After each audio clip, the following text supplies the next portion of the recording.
大家好，欢迎来到汇点生活，我是安然。今天咱们聊的这个话题可是实实在在的保钱指南，能让你在出国探亲旅游的路上避免一大半的麻烦，甚至保住你辛辛苦苦攒下的几十万积蓄。你可能会想，我带钱出去，规规矩矩的，能有什么问题？但安然要严肃的告诉你，如果你心里存着只要不超过1万美金就没事，这个念头很可能在踏进美国或者欧洲海关的那一刻，不仅钱被扣下，人还得留在那间冰冷的小房间里，被反复盘问好几个小时，严重的可能以后都去不了那个国家了。很多人以为只要携带现金不超过1万美金就绝对安全，但现实是，即使金额合规，你说错一句话，也可能被扣钱扣人，甚至影响今后入境。关键往往不在带了多少，而在于你怎么回答。比如帮朋友烧钱，给儿女带生活费，这些在我们看是人情，海关却可能视为洗钱或非法商业活动。所以，如果你不想辛苦攒的钱在海外变成废纸，甚至惹上官司，请一定记住，回答海关问题时务必简洁如实，但避免展开细节，千万别随口说出帮别人带的或用来做生意这类敏感解释。关注我，获取更多平安出行的实用锦囊。也欢迎在评论区分享你或亲友过关时的经历，互相提醒，让旅程更顺利。下面开始进入正题。其实很多朋友，尤其是咱们中老年朋友，出国看孩子或者全家旅游时，心里都有一个自以为是的定心丸，觉得我不超过1万美金就不用申报，海关问我就老实说个数呗。可你往往忽略了，海关人员在问你带了多少钱之后，几乎100%会紧接着追问一句，这些钱是打算用来做什么的？恰恰就是这句听起来很平常的用来干嘛，让无数老实本分却不懂其中门道的人栽了跟头。咱们先来说第一个真实的故事，这是住在台北的一位林伯伯，刚满68岁，退休没几年，儿子在旧金山成家了，好长时间没回来。林伯伯心疼儿子在外打拼，就悄悄攒了一笔钱，换了9000美元现金，想着去看看小孙子，也顺便帮儿子把接下来2个月的房贷给交了，减轻点孩子的压力。过海关的时候，一位表情严肃的海关官员照例问他，先生，你携带了多少现金？林伯伯很诚实，用带着口音的英文回答，9000块美元。官员马上接着问，你带这笔钱的目的是什么？林伯伯心里琢磨，我这钱是给儿子的，是家事，没什么不能说的，正好体现父子情深嘛。于是他就很自然的回答，是给我儿子的。结果话音还没落，麻烦立刻就来了。海关官员一听到给儿子这几个字，眼神瞬间就锐利起来，马上示意同事把林伯伯请进了旁边那间传说中的2次检查室。为什么反应这么大？因为在海关的铁律里，这笔钱如果不是你自己在旅途中消费使用，而是要转交给在这个国家生活的另一个人，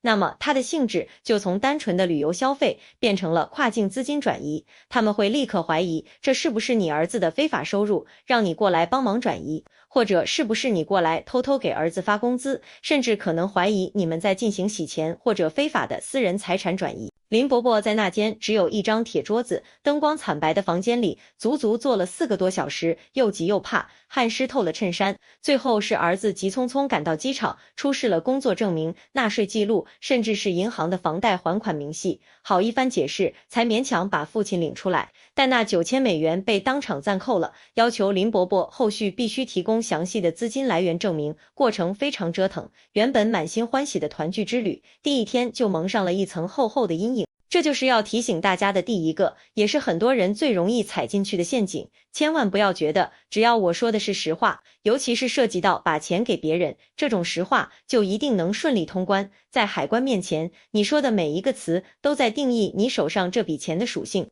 林伯伯的失误就在于他无意中把这笔钱的最终归属权交代了出去，哪怕对方是自己的亲骨肉。咱们再来看第2个例子，这是住在高雄的薛阿姨。薛阿姨为人特别热心，在社区里人缘极好。去年她跟团去意大利旅行，几个老姐妹听说那边的名牌皮具很划算，就纷纷托她帮忙代买，每个人塞给她1-2000欧元。薛阿姨总共收了15000欧元现金。她知道超过1万美元需要申报，所以很守规矩的填好了申报单，心想我光明正大申报了，总没问题了吧？过关时，海关官员看着他申报的单子，问他为什么携带这么大量的现金。薛阿姨觉得我都申报了，实话实说就好，于是回答，我是帮几个朋友带的，我们打算一起去买些包包鞋子。结果薛阿姨的现金被当场全部没收，她还面临高额罚款。更严重的是，她被列入了该国的入境黑名单，以后可能都去不了了。为什么如实申报了，还是这么严重的后果？关键就在帮朋友带这4个字上。在反洗钱法规极其严格的欧美国家，帮别人携带现金或者帮别人进行大额采购是高度敏感的行为，海关会判定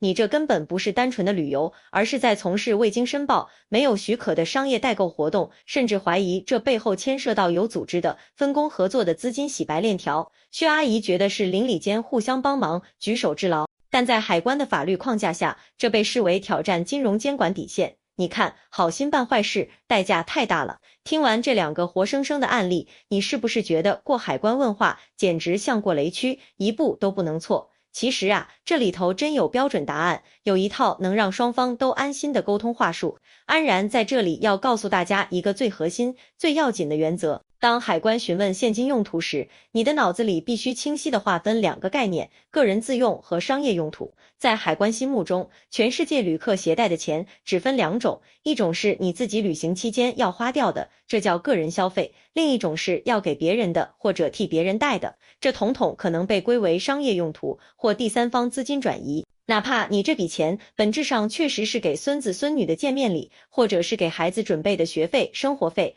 只要这笔钱还在你的口袋里，在通过海关检查的那几分钟里，它必须也只能是你个人此次旅行的备用金。那么那些经常满世界飞的商务人士，或者我们熟悉的空乘人员，他们都是怎么叮嘱自己家人的呢？安然给大家总结了3个应答模板，请你一定要记在心里，关键时刻能派上大用场。第一个模板也是最常用、最安全的。当海关问 What's the purpose of this cash？ 这些现金的目的是什么？你的标准答案应该是 For my travel expenses， 用于我的旅行开销。这简单的几个词就是你的护身符，因为作为一名游客，你带钱来这个国家消费是他们最欢迎、最乐见的行为。你可以非常自信地解释说，这是我计划中未来2周或3周的住宿费、餐费、景点门票和购物预算。哪怕你带了$9900，只要坚定地说这是旅游开销，海关官员通常不会再深入追问。第2个模板适用于携带金额确实比较可观的情况，如果海关表现出疑惑，比如你一个人旅游需要这么多钱吗？这时候你可以从容的解释，这是 family trip total budget， 家庭旅行总预算。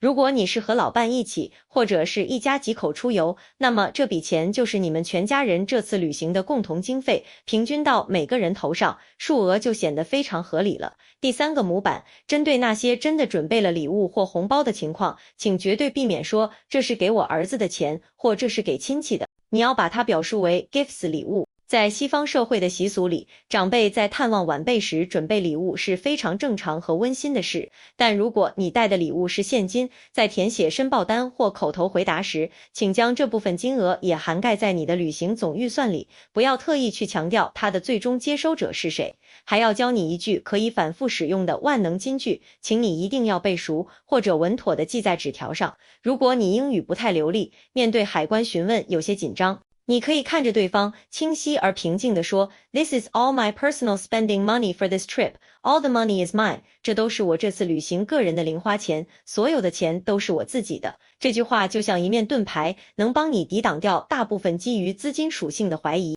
在这里要特别对咱们的中老年朋友多说几句，我们生活中重视人情往来，觉得帮老朋友捎点东西，带点钱给他们在国外的孩子是再平常不过的事，但是在国际机场的海关红线面前，这种热心肠千万要收起来。首先，绝对不要替你不熟悉、不了解的人携带任何物品，哪怕只是一个看起来轻飘飘的信封，或者对方扮作可怜求你帮忙。这些物品里很可能夹藏着未经申报的现金，甚至是毒品等可怕的违禁品。一旦在你的行李中被发现，你根本无从辩解，将承担全部法律责任。其次，如果你携带的现金总额确实超过了$10,000，安然强烈建议你主动申报。很多人害怕申报，以为申报就会被征税或者扣留，其实恰恰相反。申报只是一个程序，是你向海关官方声明我带了这么多钱，并且我的资金来源是合法的。比如，这是你的退休金储蓄、卖房所得或者股票投资收益。通常，只要你诚实申报，海关只会简单核对一下你的申报单，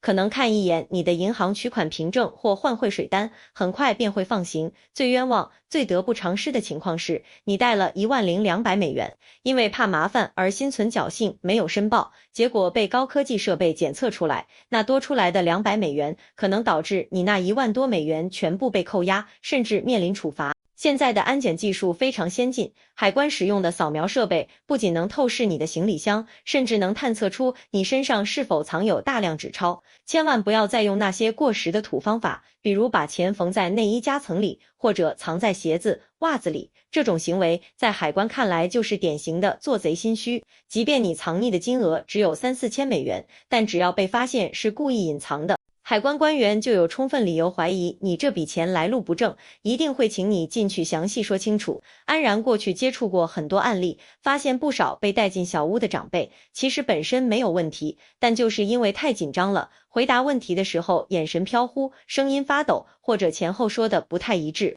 你要知道，海关官员每天面对成千上万的旅客，他们都是察言观色的高手，非常擅长捕捉细微的表情和语言漏洞。如果你对自己的英语沟通能力不够自信，教你一个实用小技巧，出行前把你的详细行程单、酒店预订确认函、回程机票信息都打印出来，放在随身背包容易拿到的地方。当海关问你为什么带这些钱时，你不用多说，直接把这些文件递给他看，同时解释说 I've booked this hotel for 15 days and I plan to visit these places. This money is for these expenses. 我预定了15天的酒店，计划去这些地方参观，这些钱就是用于这些开支的。白纸黑字的行程证据比任何口头解释都更有说服力。我们再来谈谈资金来源的问题。如果你带的现金数额较大，海关除了问用途，很可能还会多问一句 Where did you get this money? 这笔钱是哪里来的？这时你的回答一定要简洁、肯定、理直气壮，比如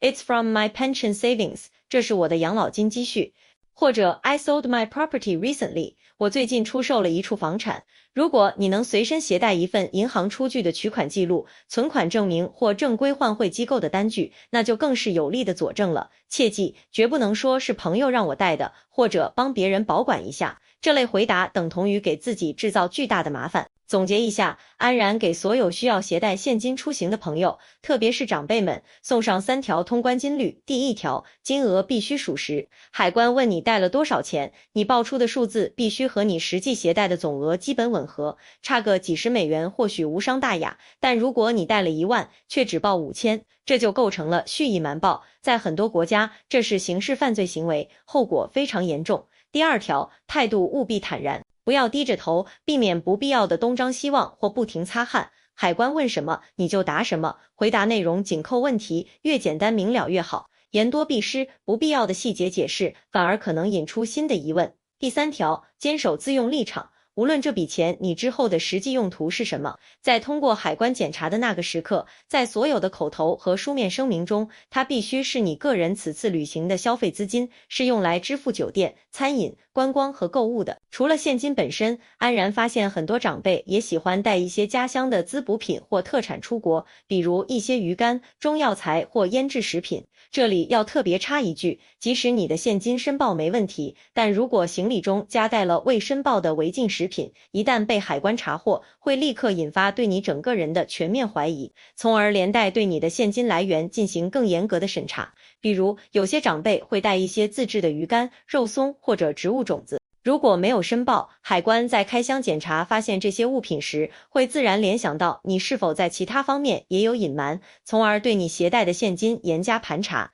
所以出门在外，不仅要钱带得明白，行李也要收拾得清爽。了解目的国对入境物品的规定非常重要。说到这里，你可能会觉得，哇，规矩这么多，是不是海关专门在刁难我们？其实真的不是。海关的核心职责是维护国家安全和经济秩序，防止洗钱、恐怖融资及各种非法交易。他们的严格并不是针对某个具体的人，而是执行一套既定的、全球通用的安全标准。只要我们提前了解他们的工作逻辑，掌握正确的沟通方法，过关查验往往也就是几十秒钟的事儿。在最后，安然还想再说一句掏心窝的话，我们忙忙碌碌大半辈子，每一分积蓄都来之不易。我们不怕花钱，也乐意在力所能及的时候帮衬孩子。我们最怕的是因为不了解外面世界的规则，让这些血汗钱在海关被无情没收，或者让自己在本该安享晚年的岁数背上莫名的法律风险。所以，出门前多花半小时做功课，